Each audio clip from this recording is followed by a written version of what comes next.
Donc, ce projet ressources naturelles comporte deux axes majeurs, un axe plantes à parfum aromatiques et médicinales et un axe agroalimentaire.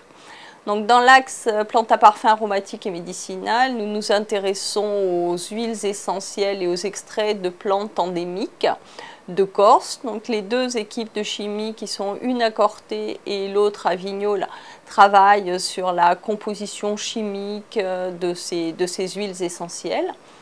Et en biochimie, nous nous intéressons à la recherche de molécules à activité antibactérienne issues de ces huiles essentielles.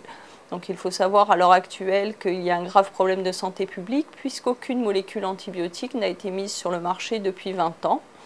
Et donc nous, dans les huiles essentielles, nous recherchons soit des molécules à activité antibiotique directe, soit des molécules que l'on appelle des anti-efflux, c'est-à-dire qui vont bloquer les pompes qui expulsent l'antibiotique à l'extérieur. Donc nous travaillons particulièrement sur les huiles essentielles suivantes, donc l'immortelle, le cyste, la lavande, la santoline. Nous avons obtenu sur l'immortelle une molécule issue de l'immortelle, un premier brevet. Un deuxième vient d'être déposé. Nous avons obtenu un financement national pour financer ce travail.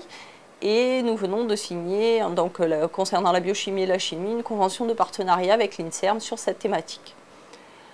Pour l'axe agroalimentaire, nous avons, j'en parlerai brièvement d'abord, un thème de recherche où nous travaillons en collaboration avec l'INRA, puisque les agrumes c'est leur thématique, et nous essayons de comprendre comment se met en place l'acidité dans un fruit, puisque personne ne sait comment ça se fait, pourquoi un fruit est acide ou il ne l'est pas.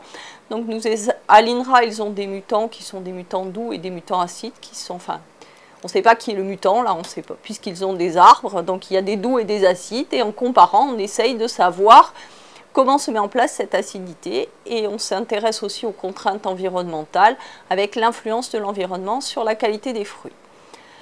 La grande partie de l'axe agroalimentaire, c'est l'olive et l'huile d'olive, puisque les travaux réalisés au laboratoire ont permis la mise en place de l'AOC, huile de Corse au lieu d'Igoursi.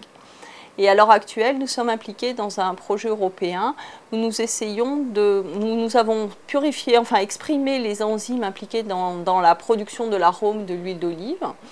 Nous les avons clonés, donc de la biologie moléculaire, quelque chose qui est très à la mode, et nous faisons exprimer les enzymes de l'olive par une bactérie qui est Escherichia coli. Donc c'est un protocole très utilisé puisque l'insuline est produite de cette manière.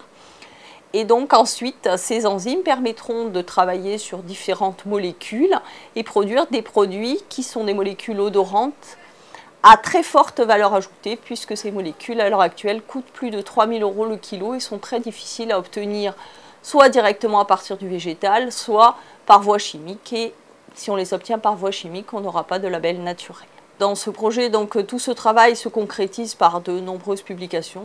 Le projet Ressources naturelles est un projet où on publie beaucoup et des publications dans des revues référencées à facteurs d'impact, puisque c'est la seule chose qui est intéressante. Nous faisons aussi des actions de vulgarisation.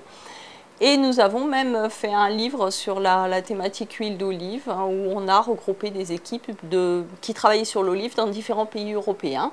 Et l'Université de Corse était éditeur de ce bouquin.